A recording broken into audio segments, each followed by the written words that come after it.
name is Justin. I'm a professional photographer in Hong Kong. Created my studio, The Candid, 4 years ago. I think it's very much based on emotion and art rather than a purely technical standpoint. And what I like to bring to my photos, whether they're outdoor or in the studio, is something a bit more personal and welcoming.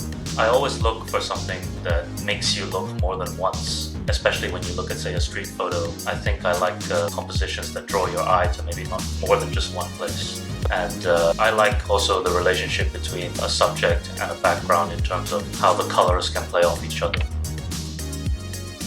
I'm inspired by the life and energy of the streets, especially in a place like Hong Kong or even wider Asia.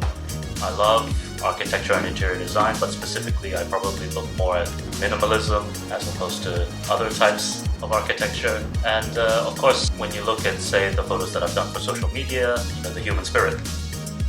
I think Hong Kong is always special because there's no other place like it. Perhaps a little bit of a cliche, but I think even for me, having been in Hong Kong for many, many years of my life now, you always find that no 2 days are alike. You can go out on the street and you can encounter all kinds of interesting things from a photographic standpoint. I think as a photographer, I've always wanted to improve at every sort of subject that I ever tackled. So when I started out in photography, I was very into landscapes. And then as I came back to Hong Kong, I found landscapes were probably a bit more rare. So shooting portraits of people and doing stylistic elements like flat lays, it became something that became more of a challenge to me initially. And then how I wanted to evolve my photography was by saying, as a photographer, I have a lot of corporate clients and I feel I'm responsible to those clients to have knowledge of many different ways of shooting. And so that's how that process came about.